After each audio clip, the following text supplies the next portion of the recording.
D'après une étude de l'IFOP, les gens de ma génération, c'est-à-dire les gens qui sont nés entre 1985 et 2005, considèrent que pour commencer à investir en bourse, il faut entre 300 € minimum jusqu'à 500 € par mois. Et donc cette étude nous prouve que c'est une idée très répandue que pour investir en bourse, il faut quand même des sommes conséquentes. Et la seconde idée qui est aussi très répandue, c'est que la bourse est quelque chose de tellement risqué que pour se permettre d'investir en bourse, il faut être prêt à perdre de l'argent, voire même être prêt à perdre pas mal d'argent. Et donc, quand vous combinez ces deux idées ensemble, vous comprenez pourquoi en France, les gens qui en moyenne gagnent moins de 2000 à 2500 € par mois s'excluent totalement de l'investissement en bourse. Et c'est vraiment dommage parce qu'en fait, l'investissement en bourse, c'est le moyen le plus simple, c'est le moyen le plus efficace de faire fructifier son capital, même si on part de zéro, c'est-à-dire même si on n'a pas de capital de départ et sans devoir emprunter d'argent. Alors c'est pour ça que dans cette vidéo, je vais vous montrer premièrement qu'on peut tout à fait maîtriser le risque en bourse et que même avec très peu d'investissement, on peut gagner beaucoup. Je vais vous montrer tout ça chiffres à l'appui et je vous montrerai aussi l'écran de mon iPad que je filmerai, que je mettrai ici. On va faire des projections pour vous montrer par les chiffres qu'on peut investir peu et quand même avoir beaucoup. Alors on va commencer tout de suite en parlant du risque et en fait je vais vous dire que le risque, le vrai risque, c'est peut-être pas celui que vous croyez. Et en fait le vrai risque se situe avant tout dans le fait de ne rien faire, c'est-à-dire dans le fait de prendre l'argent que vous avez et cet argent que vous avez le laisser simplement sur votre compte en banque. Alors ça peut paraître bizarre, on peut avoir l'impression que personne ne fait ça, mais en fait il y a des sommes qui sont littéralement astronomiques. Si vous prenez tous les Français, les sommes qui se trouvent juste sur des comptes en banque sont extrêmement importantes. Et en fait laisser son argent sur un compte en banque ou même le mettre sur son livret A, c'est le moyen le plus sûr de perdre de l'argent. Donc je vais vous montrer tout ça, je vais vous expliquer chiffres à l'appui. Imaginons que votre grand-mère, pour la fin de l'année 2017, au 31 décembre 2017, elle vous donne 100 € et que ces 100 €, vous les prenez, vous les mettez sur votre compte bancaire. Au 31 décembre 2018, donc un an plus tard, vous avez l'idée de regarder qu'est-ce que sont devenus ces 100 € sur votre compte bancaire. Et là, surprise, vous avez plus 100 €, vous avez seulement 98,20 €. Tout simplement parce que l'inflation, l'augmentation des prix est passée par là. Et selon l'INSEE, l'inflation était de 1,8% en 2018. Vous n'avez rien fait, vous pensiez que votre argent était sur votre compte, que votre argent était en sécurité, et pourtant, vous avez perdu de l'argent. Un an de plus passe, on est le 31 décembre 2019 et vous regardez de nouveau sur votre compte bancaire. Et cette fois-ci, il ne vous reste plus que 97,12 € à cause des 1,1% d'inflation en 2019. Au 31 décembre 2020, encore un an plus tard, il ne vous reste plus que 96,63 €, 0,5% d'inflation en 2020. Et donc, sans rien faire, en 3 ans, vous avez perdu 3,37 € sur 100 €. C'est-à-dire que vous avez perdu 3,37% de votre capital. Votre capital a fondu de 3,37% en seulement 3 ans avec une inflation qui est faible. C'est-à-dire que vous savez que l'inflation était en dessous de 2%.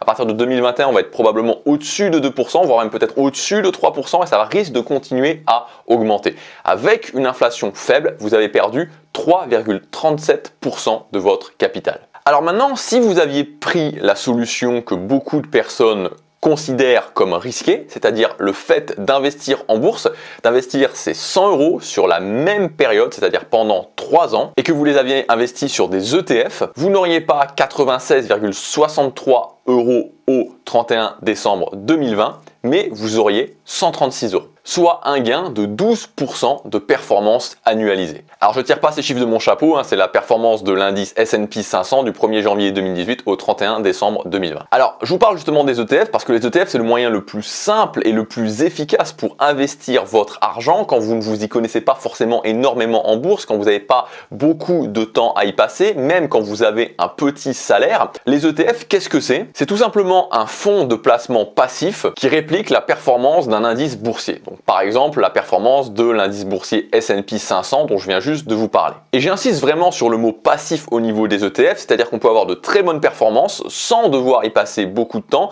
sans non plus devoir être un professionnel, un trader qui sait faire des analyses extrêmement complexes. Et si on continue avec le S&P 500, le S&P 500 représente 50% de la capitalisation boursière mondiale. C'est-à-dire que rien qu'en investissant sur le S&P 500, vous avez 50% de la capitalisation boursière dans le monde. Et cet indice connaît une performance annualisée, donc j'insiste bien sur le mot annualisé, en moyenne chaque année de 10% par an depuis 1928. Alors bien sûr, annualisé, ça ne veut pas dire qu'on gagne 10% tous les ans. Là, je vous ai donné la performance annualisée depuis 1928, ça veut dire qu'en moyenne depuis 1928, il fait 10% tous les ans. Mais il y a des années, par exemple, qui sont des années de forte baisse. Je pense par exemple à l'année 1931 avec moins 38% ou beaucoup plus récemment avec l'année 2008 avec moins 39%. Mais en fait, quand on investit justement sur le long terme, et c'est ça qui est vraiment intéressant, même quand on prend des années qui n'ont pas été forcément bonnes, c'est-à-dire que si je vous prends par exemple du début des années 2000, de l'année 2000 à l'année 2019, où il y a eu plusieurs crashs, avec notamment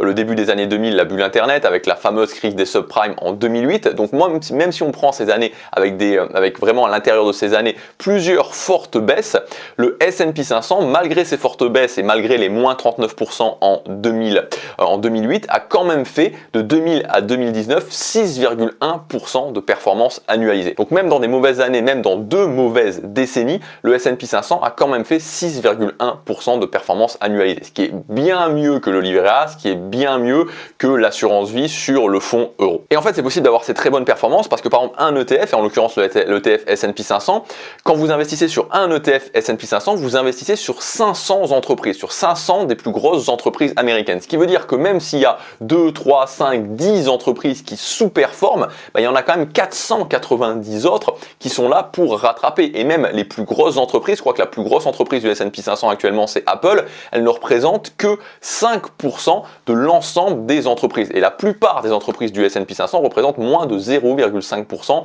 de l'ensemble des entreprises. Tout ça pour vous dire qu'en investissant dans les ETF, en fait, vous limitez automatiquement le risque. Autre avantage des ETF, c'est que c'est très facilement accessible, c'est très facile d'en acheter et que vous pouvez en acheter vraiment pour très peu cher. C'est-à-dire que ça commence vraiment à des prix qui peuvent être de 50 €, voire même moins que 50 €. Et c'est ce qui nous intéresse dans cette vidéo, puisque le but c'est de voir comment on peut investir en bourse à partir de 50 € par mois. Donc je vais vous montrer ça, chiffre à l'appui. Donc on va prendre plusieurs exemples pour vous montrer comment de toutes petites sommes peuvent vous permettre d'avoir des gains très conséquents. Et je vais prendre un exemple très précis pour vous montrer que oui, c'est possible dans la réalité. Donc on va prendre un ETF. L'ETF que j'ai choisi, c'est l'ETF Lyxor PEA S&P 500. C'est-à-dire que c'est un ETF qui suit le S&P 500 mais qui est éligible au PEA si vous avez un PEA. Donc cet ETF, comme je vous disais, il est éligible au PEA, ce qui est très intéressant pour la fiscalité. Et en plus, cet ETF a très peu de frais puisqu'il est seulement à 0,15% de frais. Donc fin 2021, actuellement, cet ETF coûte 17 € à l'achat. 17 € à l'achat. C'est-à-dire que si vous investissez 17 € dans cet ETF chaque mois, qu'est-ce que ça représente? Honnêtement, 17 €, qu'est-ce que ça représente pour n'importe qui dans le mois? Ça représente peut-être, alors ça dépend où vous vivez, ça dépend où vous achetez vos cafés, mais ça va représenter entre 5, 8, peut-être 10 cafés maximum dans le mois. Donc en arrêtant d'acheter entre 5 et 10 cafés, vous allez pouvoir acheter cet ETF à 17 € et on va voir ce que ça peut donner. Alors je vais vous afficher juste ici l'écran de mon iPad avec le simulateur d'intérêts composés, de voir ce qu'on peut faire justement avec les intérêts composés. Donc on va pouvoir faire des calculs assez précis. Donc je vais un petit peu regarder l'écran de mon iPad. Donc je vais moi regarder actuellement la vidéo. Donc on va prendre le calculateur comme je vous disais d'intérêts composés et on va partir du principe que j'investis donc 0 € de capital. Donc capital investi, ok, 0 €. Ok, donc 0 € de capital investi et on va partir sur un investissement mensuel comme on l'a vu de 17 € par mois. Donc 17 € par mois d'investissement mensuel et donc je laisse le taux d'intérêt annuel de 10% puisque alors on a vu qu'il avait fait un petit peu plus ces dernières années mais qu'on va garder sur un taux d'intérêt annualisé qui est stable puisqu'il est là depuis 1928. Le taux d'intérêt est de 10% et durée de l'investissement on va mettre 30 ans. Et le résultat c'est que en investissant 0 € à la base, en faisant un versement mensuel de 17 € par mois avec un taux d'intérêt annualisé, donc en investissant sur du S&P 500, un ETF unique S&P 500 avec un taux d'intérêt annualisé de 10% sur 30 ans, à la fin, vous vous retrouvez avec 35 348 euros d'argent gagné. C'est-à-dire qu'en ayant simplement investi 17 euros par mois sans rien investir à la base, sans mettre d'autres argent à la base, simplement en économisant quelques cafés par mois, à la fin des 30 ans, vous vous retrouvez avec 35 348 euros. Et ça, c'est des chiffres, c'est la réalité, c'est un ETF sur lequel vous pouvez investir, un taux d'intérêt annualisé qui est là depuis 1928, donc c'est pas depuis hier, c'est depuis 1928 que ça fait ce taux d'intérêt annualisé, donc c'est uniquement du concret. Alors maintenant, vu que le titre de cette vidéo c'est comment on peut investir avec 50 euros, on va partir avec un exemple à 50 euros. Donc on va refaire le même calcul, on va garder les mêmes choses exactement, sauf qu'au lieu de mettre 17 euros, on va mettre 50 euros par mois et on va voir ce que ça va donner.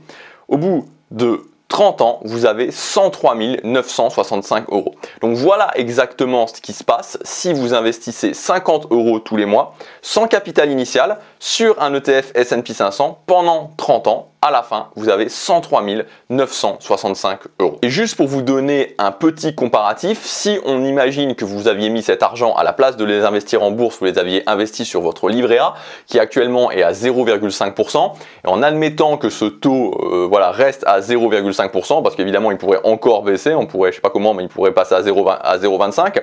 Donc on va imaginer ça. On va partir du principe que vous investissiez 50 euros par mois à 0,5% sur 30 ans, et on va voir ce que ça va donner. 19 420 euros. Donc, vous avez vu la différence, plus de 80 000 euros de différence en investissant sur du livret A plutôt que si vous aviez investi en bourse. Et maintenant, dernière simulation, imaginons que on va repartir sur le taux de 10%. Donc imaginons que vous investissiez la même chose, mais que cette fois-ci vous commenciez avec simplement 1000 euros. Vous mettez un petit capital de 1000 euros et vous investissez 1000 euros de base et vous investissez 50 euros par mois pendant 30 ans sur du S&P 500 à 10% annualisé. À la fin, vous avez 121 414 euros. Donc largement de quoi, par exemple, vous achetez un appartement cash et avoir une rente passive grâce à cet appartement. Donc je résume, vous avez un capital de 1000 euros à la base, vous investissez 50 euros par mois tous les ans pendant 30 ans.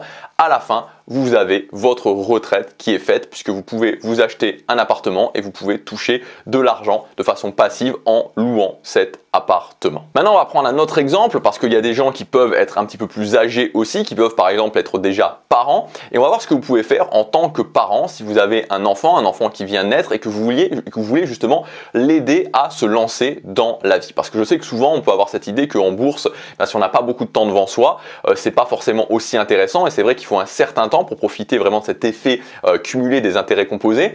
Mais on peut évidemment aussi passer le relais à d'autres personnes et quoi de mieux que d'aider ses enfants à démarrer dans la vie quand on est parent. Donc cette fois-ci, on va partir sur une idée que vous voulez aider vos enfants à se lancer dans la vie quand ils vont avoir 25 ans. Donc là, on va partir avec la même idée. Capital initial, 1000 euros. Investissement, 50 euros par mois. Toujours sur du S&P 500 à 10% d'intérêt annualisé. Mais cette fois-ci, on va imaginer que vos enfants, vous voulez les aider quand ils auront 25 ans. Et donc, qu'est-ce que ça va donner? 72 993 euros. C'est-à-dire qu'en faisant ça, quand votre enfant est né, vous mettez 1000 euros et ensuite vous mettez 50 euros par mois par exemple sur votre PEA. Et donc, en investissant sur du S&P 500, quand votre enfant aura 25 ans, vous allez pouvoir lui délivrer, alors après il en fera ce qu'il voudra, une somme de 72 993 euros. Alors pour être tout à fait exact, puisque évidemment il y a de la fiscalité, vu que vous êtes sur un PEA, cette fiscalité sera réduite à seulement 17,2%, c'est-à-dire les prélèvements sociaux, il restera, puisque j'ai fait le calcul, 60 584 euros. 60 584 euros. Je ne sais pas si aujourd'hui, si vous avez 25 ans par exemple et que vos parents vous donnent 60 584 euros, pas mal pour démarrer dans la vie ou encore mieux pour continuer à investir en bourse et pouvoir créer un énorme effet cumulé pour sa propre vie. Donc voilà pour cette vidéo, je voulais vous montrer finalement avec des petites sommes, en investissant sur la durée, vous pouvez avoir des résultats qui sont vraiment très intéressants. Et c'était vraiment le but de cette vidéo, de vous montrer, de faire tomber un petit peu cette barrière où on pense que systématiquement il faut investir au moins 300, 400, 500 euros, sinon ça sert à rien. Vous voyez que avec 50 euros par mois sur la durée, on se retrouve à la fin avec 120 000 euros et que 120 000 euros, ça sert quand même pas mal. Alors pour terminer cette vidéo, je voudrais simplement vous donner deux ETF ETF qui à l'heure actuelle vous permettent d'investir, parce qu'évidemment ça évolue tout le temps, mais à l'heure actuelle vous permettent d'investir avec 50 € par mois ou même moins de 50 € par mois. Donc sans surprise, le premier ETF dont je vous ai parlé, c'est celui du début de cette vidéo, donc le Lyxor PEA S&P 500. Donc actuellement on peut le toucher à 17 € et il a très peu de frais, 0,15 seulement. Donc c'est un des ETF qui a le moins de frais et sa performance sur les 3 dernières années, pour vous donner une idée, est de 17,1%. Et donc évidemment, bon, il est éligible au PEA, de toute façon c'est noté dans le nom de l'ETF, il est éligible au PEA. Et oui, j'ai oublié de préciser, c'est un ETF qui est capitalisant, c'est-à-dire que ce que vous gagnez est automatiquement réinvesti. Et donc autre ETF qui peut être intéressant aussi dans cette gamme de prix, qui est toujours éligible au PEA et qui est toujours capitalisant, c'est le Lyxor PEA Monde, donc qui suit l'indice MSCI World. Son prix, lui, il est actuellement de 25 € et sa performance, elle est quasiment identique à celui qu'on a vu au-dessus, puisqu'il a fait 16,2% de performance sur les 3 dernières années. Par contre, ses frais sont un petit peu plus élevés, ils sont à 0,45%. Mais évidemment, il représente un gros avantage, cet ETF, c'est qu'il suit le MSCI World, qui représente 85% de la capitalisation boursière mondiale. Donc c'est un indice qui est extrêmement diversifié et qui donc limite beaucoup le risque. Donc voilà pour cette vidéo où le but c'était de vous montrer qu'avec des petites sommes, on peut réaliser des performances qui sont intéressantes. Voilà tout ce qui est important de toute façon. Alors évidemment, après c'est à vous de voir dans le cadre de votre stratégie, dans le cadre de ce que vous gagnez, dans le cadre de votre stratégie d'épargne. Mais dans tous les cas, ce qui est toujours important en bourse, c'est de ne pas voir la bourse comme quelque chose pour gagner de l'argent rapidement, mais de le voir comme un investissement régulier, un investissement long terme pour augmenter son capital, pour faire fructifier son capital sur le long terme. Alors, si vous voulez aller plus loin, je vous rappelle que vous pouvez à la fois télécharger le calculateur d'intérêt composé que j'ai utilisé pour cette vidéo, il est dans la description, et que vous pouvez aussi télécharger mon e-book, le guide de l'investisseur, où je vous explique pas à pas comment mettre en place une stratégie efficace pour investir sur le long terme en bourse, en fonction de vous, en fonction de vos paramètres, en fonction de votre épargne, en fonction de ce que vous gagnez, pour vraiment faire les choses de ce que je considère comme la bonne façon pour investir en bourse. Si ça vous intéresse, vous avez les liens dans la description, l'e-book et vous avez aussi le calculateur d'intérêt composé. Je vous laisse regarder ça et je vous dis à très bientôt pour la prochaine vidéo. Salut!